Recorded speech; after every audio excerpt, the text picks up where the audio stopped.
Good day, everyone. Good day, sir. I am J. Hamsten Tansila Tan-gan. We are here to discuss the case study analysis using the Harvard Business School by HBS. These are the three cases. Number one is the sustainability at Hewlett Packard. Number two is environmental sustainable at Nestle. And lastly is the solid waste management case of study of Naga City, Philippines.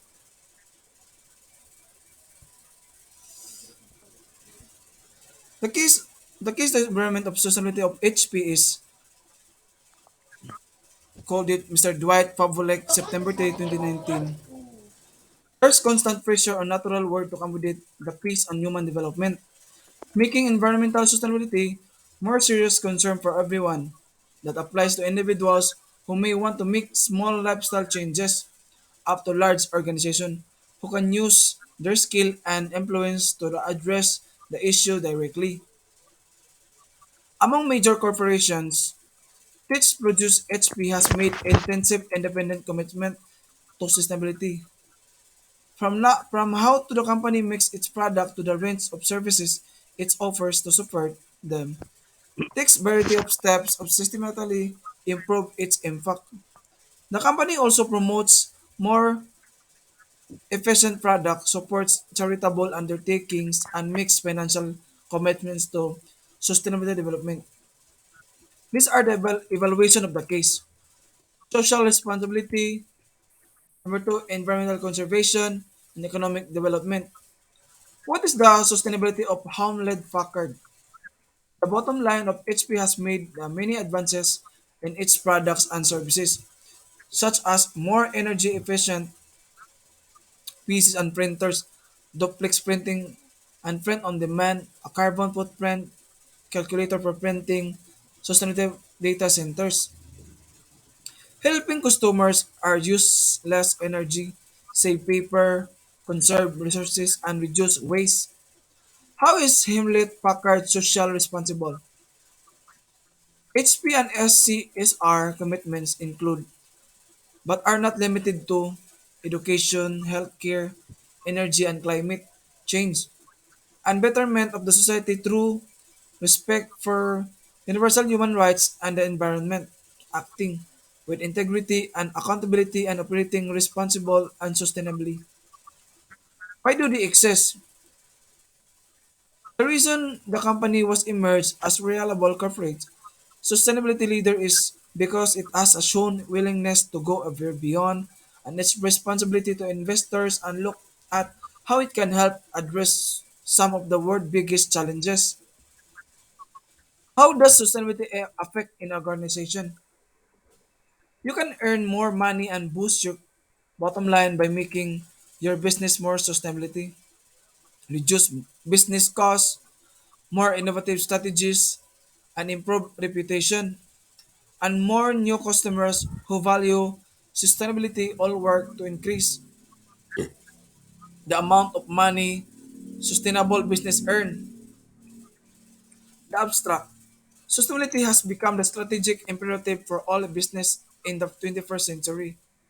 It has become a fundamental market force affecting long-term financial viability on success.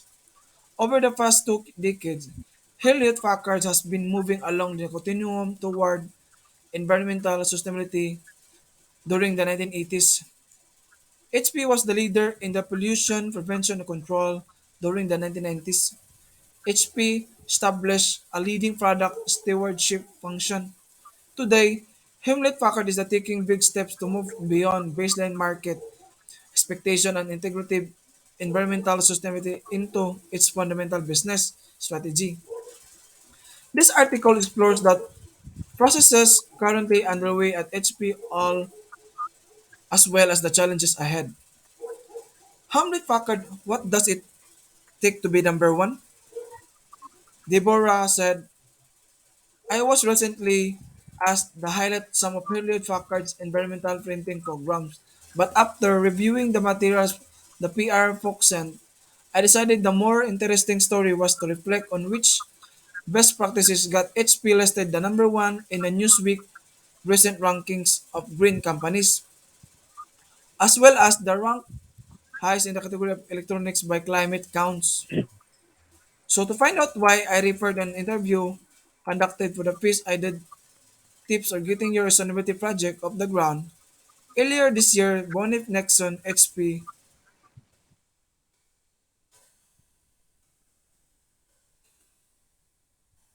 uh, I went back to those help to ask question. What is the number one? The first company I reflected the same question last month concluded what was confirmed to me is that behind every major corporate transformation story is a truly heroic man or woman. While I am sure HP has the team of hundreds of who have contributed strongly to this position as the number of one new next week less. I was certain after spending one more time with Nixon that she was integral part of it. These are the five critical factors make a company like HP to stand out. Number one is walk to talk. Number two is educate and support suppliers. Number three, engage employees. Number four, reach out to a broad range of NGOs or non-government organization, including your the greatest critics. Number five, help your customers to do the right thing. And next will be the environmental sustainability at Nestle. Thank you.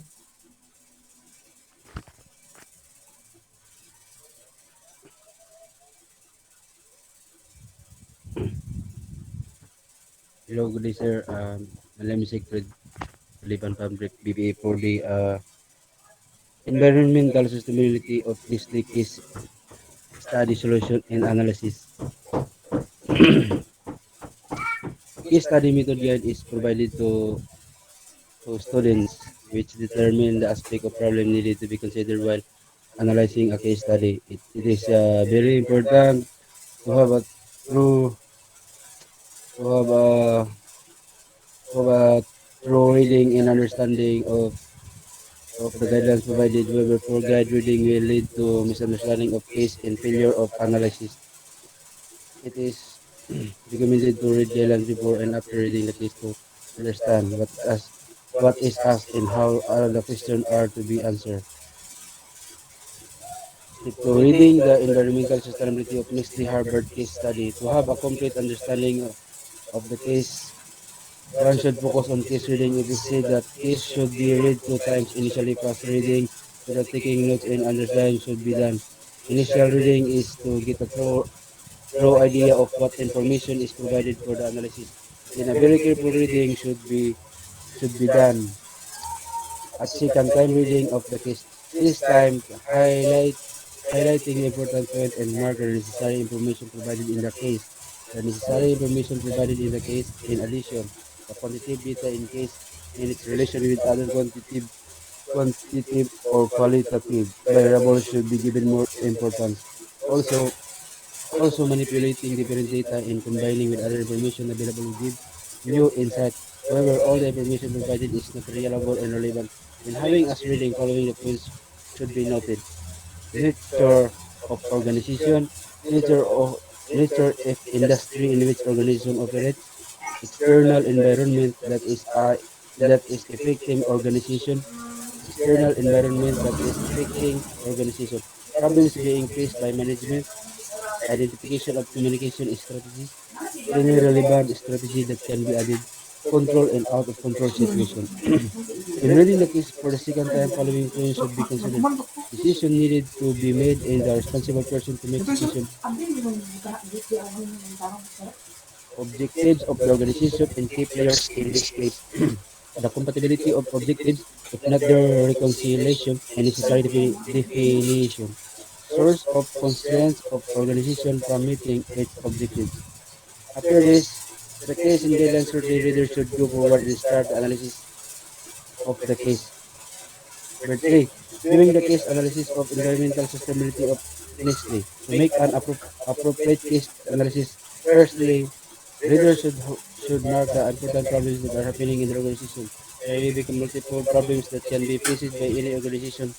Secondly, after identifying problems in the company, identify the most concern and important problem that needed to be focused first. The introduction is written after having a clear idea of what is defined in case we deliver to the reader. It is better to start the introduction from any historical or social context. The challenging diagnosis for environmental sustainability of Nestle and the management information is needed to be provided. However, introduction should not be longer than 6 to 7 lines in the paragraph, as the most important objective is to convey the most important message for the reader. This SOW, SOWOT or SWOT analysis helps the business to identify its strengths and weaknesses as well as understanding of opportunity that can be availed in the threat that the company is facing. SOWOT or SWOT for environmentally sustainable of Nestle, it is a powerful tool of analysis as it provides a tool to uncover and exploit the opportunities that can be used to increase and enhance company operation.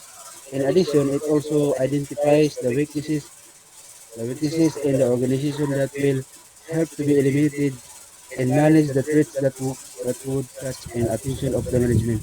This is strategy helps the company to make any strategy that would differentiate the company from competitors so that the organization can compete successfully in the industry. The strengths and weaknesses are obtained from internal organization, whereas opportunities and threats are generally related from external environment or organization. Moreover, it is also called external analysis. These are the strengths. In the strengths management should identify the following points exist in the organization. Advantage of the organization to activities of the company better than competitors.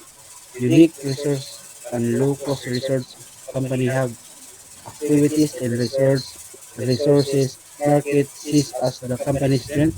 Unique selling proposition of the company. And the weaknesses improvement that could be done. Activities that can be avoided for environmental sustainability of Nestle. Activities that can be determined as your weakness in the market. Factors that can reduce the sales. Competitors' activities that can be seen as your weakness. Opportunities. These are the opportunities, good opportunities that can be spotted. Interesting trends of industry opportunities for environmental sustainability of Nestle can be obtained from things such as change in technology and market strategies, government policy, change that is related to the company's field, change in social patterns and lifestyle local events.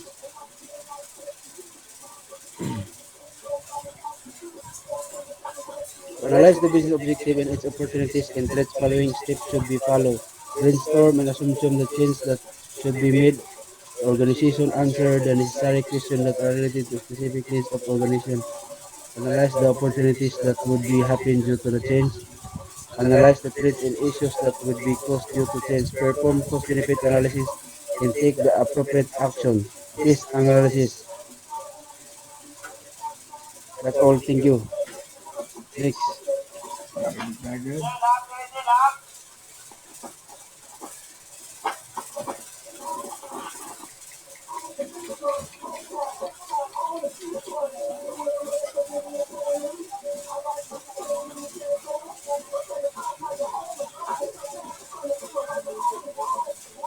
Rating Yug.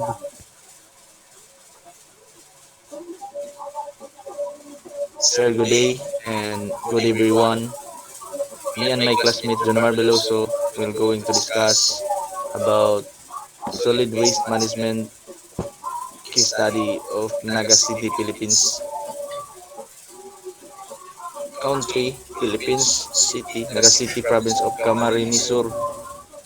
Key sectors, solid waste management,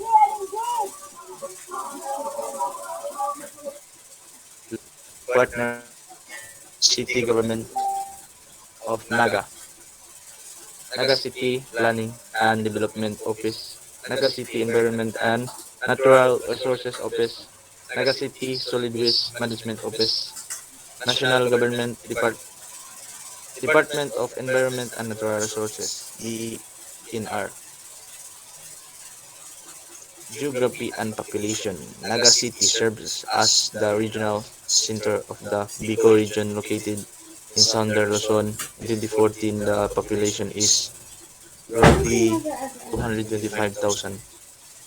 Summary: the continuous growth and increase in the city's population Kape ni results in plato the ko. increase Ako of ang dang plato ko. Ikaw ang municipal solid waste So, dito si (MSW). nanay sa panay. Despite the city's Pagkaundan niya various plato para efforts makaon na in rin dyan. solving the solid waste problems, Kapong including the lanchitan. city's diversion Ako na siya plato. program since 2005, which aims to divert and solid waste from the Balatas dump site by waste segregation, goal to have zero solid waste dump at the site by the year 2025.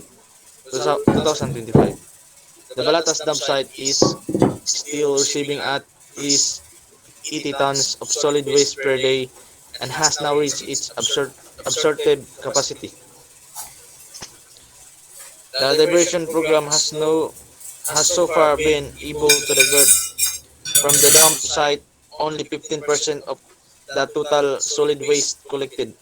Within the Nexus framework, the waste to energy project is one of the priorities of Naga City, considering the dump site effect on the communities and the governing national law on solid waste, facing the problem of the Balatas dump site approaching its absorptive capacity odor affecting the communities, ground and water contamination from leachate, as well as the new San Isidro site preparation and implementation of suitable technology. The city of Naga requested GIZ Nexus to study Naga solid waste management. As a result, management of the municipality is more informed on how to effectively make sure of the loan from the central government to tackle urgent landfill problems, especially on the closure of the Balatas dump site and the preparation of the new San Isidro sanitary landfill and the application of suitable waste to energy technology. However, using large amount of municipal and land to apply SSLTE's technology to treat the municipal waste could prove uneconomical. Another alternative could be an innovative technology called maximum yield technology (MYT). MYT is able to recycling up to 90% of the waste, requiring little space. Respective options requiring small space for treatment and high Kasi hindi mo recycling to ma. potential should be studied in more detail. Gahanay mo to. Di ba naman ako no? Rationally, Naga City serves Oy, dali na mo. as the regional Ano ba dili? center of Bicol region, located in the eastern part of the Philippines facing the Pacific Ocean. The city population in 2014 is roughly 225,000 and is expected to increase in the coming years. Naga's demographics show that it has fairly young population, with 55.39% of the whole population being comprised by residents 24 years old and below. A bustling center for various socio-economic activities in its region, Naga City inevitable development meanwhile threatens its environment and natural resources. The continuous increase in the city's population results in a dramatic increase of municipal solid waste (MSW). Despite the city's various efforts in solving the solid waste problems, including the diversion program since 2005, which aims to divert the solid waste from the Balatas dump site by waste segregation, goal to have zero solid waste and dump at the site by the year 2025. The Balatas dump site is still receiving at least 80 tons of solid waste per day and has reached its absorptive capacity, the diversion program has so far been able to divert from the dump site only 15% of the total of solid waste collected. Other problems which the city is facing with regards to solid waste management include: number one, the odor from the garbage site is disturbing neighboring communities. Number two, the GHG, methane, etc., is being released into the atmosphere due to lack of gas collection. Number three, the groundwater and waterways are being contaminated due to low HDPE lining at the bottom of the landfill cells and insufficient leachate collection and treatment systems. Moreover, with the enactment of Republic Act number 9003, or the Ecological Solid Waste Management of 2000, which prohibits open dump site operation and its conversion to controlled landfill, the city of Naga is to comply and close the Balatas dam site. The total area of the site to be closed is 16.978 m2 or meters or 1.7 hectares. Once the Balatas dam site is closed, it will be used only as the transfer station. The planned location for the new sanitary landfill is a 10-hectare piece of land in San Isidro. The city plans to implement a waste to energy model there. Naga City therefore needs technical assistance in closing the Balatas dam site, analysis and preparation of the new San Isidro site for waste to energy implementation. Project description. Within the Nexus framework, the waste to energy project is one of the priorities of Naga City, considering the dam site effect on the communities and the governing national law and on solid waste. In October 2014, representatives from Naga City were invited to visit the sanitary landfill site at Bantan, Chiang Mai, Thailand. Bantan's sanitary landfill applies appropriate, although not state-of-the-art technology in landfill sales preparation and control. Landfill gas collection, electricity generation, LNG, and fruit drying manufacturing from waste heat.